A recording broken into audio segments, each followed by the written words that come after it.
Hello guys, இன்னைக்கு இந்த ஸ்டோரியோட episode 13 தான் பார்க்க போகிறோம். போன பாட்டு இதோட கம்ப்ளீட் பண்ணியிருந்தேன்னா இந்த மாதிரி டெரஸில் இருந்து நிலா ஃபைனலி சொல்லியிருந்திருப்பா, எனக்கு கார்த்திக் பாஸ்ட் தான், பட் நீங்கள் தான் என்னோடய ஃப்யூச்சர், நான் உங்களால் லவ் பண்ணுறேன் அப்படின்னு அர்ஜுன் கிட்டே டேரக்டாக சொல்லியிருப்பா. இதை கேட்ட அர்ஜுனும் ஹாப்பியாக ஃபீல் பண்ணியிருந்திருப்பாரு. ஸோ இப்போ மீரா டெரஸ் வரைக்கும் வந்துட்டால, மேடமால கீழே இறங்க முடியலையா. ஸோ அர்ஜுன் தான் தூக்கிட்டு வந்துட்டுருக்காரு. அதோட இந்த பாட்டை கம்ப்ளீட் பண்ணி நான் லெட்ஸ் கன்டினியூ த பார்ட் 13. இப்போ அர்ஜுனும் மீரா அந்த பெட்டில் படுக்க வச்சுட்டு, எனக்கு தெரிஞ்சு திரும்ப நம்ம கான்ட்ராக்ட் மேரேஜ் ஸ்டார்ட் ஆகிடுச்சுன்னு நினைக்கிறேன். அதுக்கு மீராவும் ஸ்மைல் பண்ணிட்டே, ஆமாம், ஆனால் எந்த கான்ட்ராக்ட் மேரேஜில் 1 இயர் கிடையாது, லவ் உண்டு, ட்ராமா உண்டு, ரிலேஷன்ஷிப் உண்டு, அண்ட் ரொமான்ஸும் உண்டு அப்படின்னு சிரிச்சுட்டே சொல்கிறா. அதுக்கு அர்ஜுனும், கண்டிப்பாக லவ் ரொமான்ஸ் இல்லாமல் எப்படி, கண்டிப்பாக அதெல்லாம் இருக்குது அப்படின்னு மீரோட ஃபோர்ஹெட்டில் கிஸ் பண்ணிட்டு, நீ தூங்கு, டைம் ஆகிடுச்சு, டேப்லெட் போட்டியில்ல, உனக்கு என்ன தூக்கம் வரலையா? வரல. ஏன்? ஏன்னா நீங்கள் கூட இல்லையே, இப்போ தானே வந்திருக்கீங்க, தூக்கம் வரும். சரி அப்படின்னு மிராவை அர்ஜுன் வந்து தூங்க வச்சிட்ருக்காரு. ஸோ மிராவும் கொஞ்சம் கொஞ்சம் அர்ஜுனோட கையை பிடிச்சிட்டு அப்படியே தூங்கிடுறா. அவரோட கையை விடவே மாட்டிக்கிறா. ஸோ அர்ஜுனும் பார்த்துட்டே, இவன் இன்றைக்கி நம்மளை விட மாட்டா போலே அப்படின்னு அவரும் ஹாப்பியாக ஃபீல் பண்ணிவிட்டு மிரா கூடயே படுத்து தூங்கிட்டாரு. இது எல்லாத்தையும் வெளியே இருந்து ஃபேமிலி மெம்பர்ஸ் எல்லோரும் பார்க்குறாங்க. அவங்களுக்கா இவங்க வீட்டில் பண்ணுற ரொமான்ஸ் பார்த்தாதுன்னு ஹாஸ்பிட்டல் நல்லா ரொமான்ஸ் பண்ணிகிட்டு இருக்காங்க பாருங்கள் அப்படின்னு விக்ரமோட அம்மா சொல்ல, அதுக்கு கிராண்ட்மாவும், பரவாயில்ல, இவன் கான்ட்ராக்ட் மேரேஜ் பண்ணியிருக்காங்கிறது யாருக்கும் தெரியாதுன்னு நினச்சிட்ருக்கான், ஆனால் நம்ம எல்லாருக்கும் அவங்களுக்கு கல்யாணம் ஒரு வாரத்தில் தான் தெரியுங்கிறது தெரியாமல் போச்சு. ஏதோ இப்போ தான் அதெல்லாம் விட்டுட்டு மறுபடியும் அவங்க வாழ்க்கையே தொடங்கியிருக்காங்க. ஸோ நம்ம எதுவும் பேச வேண்டாம், இதை அப்படியே விட்டுருவோம். முக்கியமாக இந்த கான்ட்ராக்ட் மேரேஜ் உங்களுக்கு நடந்தது அப்படிங்கிறத தெரியாமலே மெயின்டைன் பண்ணுவோம் அப்படின்னு அவங்களுக்குள்ளே பிளான் பண்ணியிருக்காங்க. ஆக்சுவலி இவங்க போட்ட சண்டேலே இவங்க எல்லாருக்கும் தெரிஞ்சிருக்கும் இவங்க கான்ட்ராக்ட் மேரேஜ் தான் பண்ணியிருக்குன்னு. பட் தெரிஞ்சு தெரியாத மாதிரி இருந்திருப்பாங்க. பட் இப்போது அது எல்லாமே முடிஞ்சு போச்சு. ஸோ அதனால் ஃபேமிலி மெம்பர்ஸ் எல்லோரும் ஹாப்பியாக ஃபீல் பண்ணுறாங்க. ஆனால் கார்த்திக் ஹாஸ்பிட்டலோட பார்க்கிங் ஏரியாவில் தனியாக நின்றுட்டுருக்கான். அப்போ கார்த்திக்கு ஒரு மிஸ்ட்ரி பர்சன் கிட்டேருந்து கால் வருது, அன்னோன் நம்பர்லேருந்து. அந்த காலை பார்த்ததும் கார்த்திக்கு ஆட்டோமேட்டிக்காக கை காலாம் நடுங்குது, ஒரு வித பயம் ஏற்படுது. ஆனாலும் அந்த பயத்திலே அந்த கால் அட்டென்ட் பண்ணுறாரு. அட்டென்ட் பண்ணி ஹலோன்னு சொல்லும் போது அந்த பக்கத்துல அந்த மிஸ்ட்ரி மேன், நீ மிரா கிட்ட எப்போ எல்லாம் உண்மையும் சொல்ல போகிற? அதுக்கு கார்த்திக்கும் தயங்கிக்கிட்டே, எனக்கு இன்னும் கொஞ்சம் டைம் கொடு அப்படின்னு கேட்குறாரு. அதுக்குள்ளே காலும் கட் ஆகிடுச்சு. கார்த்திக்கும் என்ன பண்ண போகிறோமோ அப்படின்னு ஒரு குழப்பத்தில் நின்றுட்டுருக்க. அப்படியே ஒரு 4 நாள் ஓடி போச்சு. 4 நாளைக்கு அப்புறம் இன்றைக்கி தான் மிராவை டாக்டர் வந்து டிஸ்சார்ஜ் பண்ணுறாரு. ஸோ எல்லா திங்ஸையும் அர்ஜுன் தான் பேக் பண்ணி வச்சிட்ருக்காரு. மிரா உட்காந்து பார்த்துட்ருக்கா இவர் என்ன பண்ணுறாரு அப்படின்னு.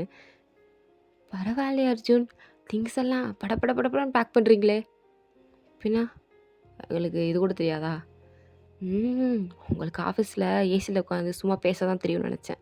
பரவாயில்ல, இதெல்லாம் தெரிஞ்சிருக்கு, நீ ரொம்ப பேசுகிற அப்படின்னு சொல்லிட்டு எல்லா திங்ஸையும் பேக் பண்ணிவிட்டு மிராவையும் கூட்டிகிட்டு நேராக வீட்டுக்கு தான் போகிறாரு. ஸோ ரொம்ப நாள் கழித்து வீட்டுக்கு வரதை பார்த்ததும் மிராவுக்கு ரொம்ப ஹாப்பியாக இருக்குது. அப்படியே வீட்டே நின்று பார்த்துட்ருக்கா. மேடம், வீட்டுக்குள்ளே வரீங்களா? எல்லோரும் வெயிட் பண்ணிகிட்ருக்காங்க. எவ்வளோ நேரம் தான் வெளியே நின்று வீட்டையே பார்த்துட்ருப்பீங்க? ஒரு 5 நாள் இந்த வீட்டில் இல்லாமல் இருப்பேனா? எனக்கு ஒரு மாதிரி இருக்குது அர்ஜுன், இந்த வீட்டை பார்க்காம.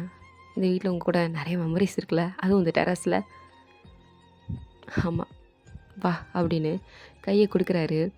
அதுக்கு மிராவும் அவரோட கையை பிடிச்சிட்டு நேராக வீட்டுக்குள்ளே வராங்க. ஸோ வீட்டுக்குள்ளே வந்ததும் கிராண்ட்மாவுக்கு அவ்வளோ ஹாப்பியாக இருக்குது. மிரா இத்தனை நாள் கழித்து வீட்டுக்கு வருது. ஸோ டியர்ஸோட வெல்கம் பேக் அப்படின்னு ஃபேமிலி மெம்பர்ஸ் எல்லோரும் நல்லா மிராவை வெல்கம் பண்ணுறாங்க.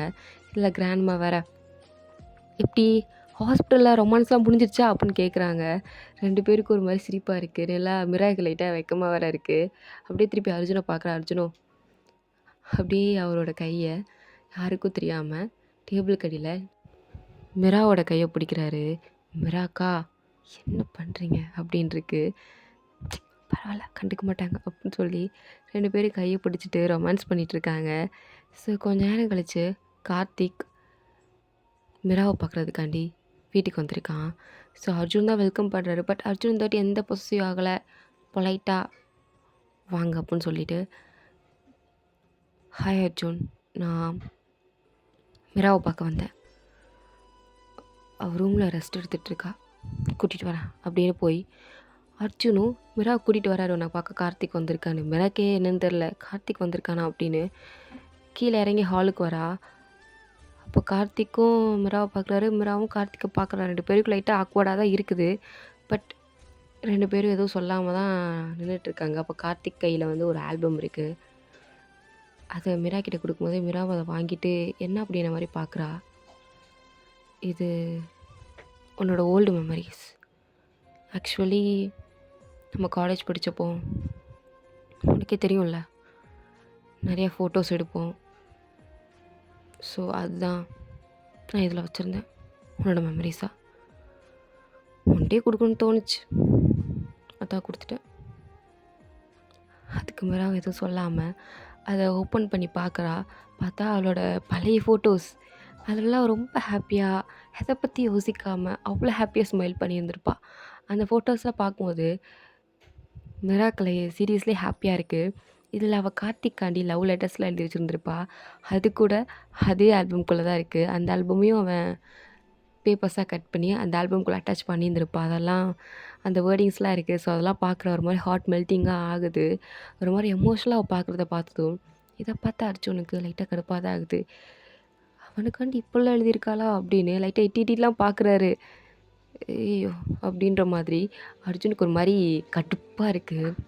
நமக்கு கூட ஒரு நாள் கூட இந்த மாதிரிலாம் வார்த்தை சொன்னதில்லை. அவனுக்காண்டி இப்போல்லாம் எழுதி வச்சுருக்கா. It's okay, it's a past, it's a past, it's a past Arjun அப்படின்னு பாவம் மனசை போட்டு புண்ணாக்கி ஆறுதல் படுத்திகிட்ருக்காரு. ஆனால் மிராவா கார்த்திகை பார்த்து தேங்க்ஸ் கார்த்திக், இருக்கட்டும் மிரா அப்படின்னு சொல்கிறாங்க. ஸோ கொஞ்ச நேரம் கழித்து கார்டனில் நடக்கலான்னு சொல்லிட்டு மிரா தனியாக கார்டனில் நடக்கலான்னு போகிறப்போ அங்கே கார்த்திக் வெயிட் பண்ணிகிட்ருக்கான் மிரா கிட்ட தனியாக பேசணுன்னு. அப்போ அது அர்ஜுனதால் அவங்ககிட்ட பேச முடியல அப்படின்னு மிராவை கூப்பிட்றான். மிராவும் சொல்லு கார்த்திக். தேங்க்ஸ் மிரா. எதுக்கு? என்னோடய காலேஜ் டேஸை அழகாக்குனதே நீ தான். என்ன உனக்கு நான் சாரியும் சொல்லணும். அந்த accident Karthik, it's okay, just an accident. அந்த ஆக்சிடெண்ட் நடக்கும் அப்படிங்கிறத நீயும் எதிர்பார்த்தியா இல்லை நானும் எதிர்பார்த்தனா? அது ஏதோ எதிர்பார்க்காம சம்ஒன் மிஸ்டேக். அதுக்கு எதுக்கு நீ சாரி கேட்டுட்ருக்க? விடு. பட் அந்த ஆக்சிடெண்ட்னால தானே நம்ம லைஃப் அப்படியே டோட்டலாக சேஞ்ச் ஆயிடுச்சு. யா, பட் அது அப்படியே விட்டுறதா நல்லது கார்த்திக். பிகாஸ் அது எல்லாமே பாஸ்ட். நடந்து கிட்டத்தட்ட 4-5 இயர்ஸ் ஆயிடுச்சு. அதை பற்றி இன்னும் நினைக்கிறது வேஸ்ட் ஆஃப் டைம் அப்படின்னு சொல்லும் போது அதுக்கு கார்த்திக்கும் எனக்கு புரியுது அப்படின்ற மாதிரி மண்டையாட்டுறான். அப்போது மிராவும் கார்த்திகை திரும்பி பார்த்து, நான் உன்னை மறக்கலை, ஆனால் அந்த காதல் இப்போ இருக்கான்னு கேட்டால் இல்லை. பிகாஸ் நான் அர்ஜுனை லவ் பண்ணுறேன், எனக்கு அவர் தான் வேணும். அப்படி தான் எனக்கு தோணுது. அவரை பார்க்கும்போது தான், அவரை கண்ணை பார்க்கும்போது தான் எனக்கு அந்த லவ் ஃபீல் ஆகுது. எனக்கு புரியுது மிரா, தேங்க்ஸ் கார்த்திக் அப்படின்னு அங்கேருந்து மிரா சொல்லிவிட்டு வரா. பட் இந்த எல்லாத்தையும் இது ஈவினிங் டைம் தான். ஸோ டெரஸில் இருந்து அர்ஜுன் இதெல்லாம் பார்த்துட்டு தான் இருப்பார். இதுங்க ரெண்டும் தனியாக என்ன பேசுது அப்படின்னு ஒன்றும் புரியாமல் அவங்க பேசுகிறது வேற கேட்கலையா, என்ன செய்கிறதுன்னு தெரியாமல் அப்படியே நின்றுட்டே இருந்திருப்பார். ஸோ நிலாவும் அவன்கிட்ட எல்லாத்தையும் பேசி முடிச்சுட்டு மேலே டெரஸ்க்கு தான் வரா. ஸோ டெரஸ்க்கு வந்ததும் அர்ஜுனா பார்க்குறா. அர்ஜுனா, வெல்கம் மேம், உங்களுக்கு அடி அந்த சீட்டை ரெடி பண்ணி வச்சுருக்கேன், உட்காருங்க அப்படின்னு சொன்னதும் நிலாவும் சிரிச்சிட்டே தேங்க்யூ அப்படின்னு சொல்லிட்டு வந்து உட்கார்றா. சரி, அப்புறம் நீயும் கார்த்தியும் என்ன பேசிகிட்டு இருந்தீங்க? அது சீக்ரெட். மறுபடியும் சீக்ரெட்டா? அவள் மிரா சிரிச்சிட்டே, நீங்கள் நினைக்கிற மாதிரிலாம் ஒன்றும் கிடையாது. Past is past. எனக்கு இப்போ என் புருஷனை தான் பிடிச்சிருக்கு, அவன் தான் வேணும்னு சொல்லிட்டு இருந்தேன், வேறு ஒன்றும் இல்லை அப்படின்றா. அதுக்கு அர்ஜுனும், சீரியஸ்லி அதான் சொன்னியா?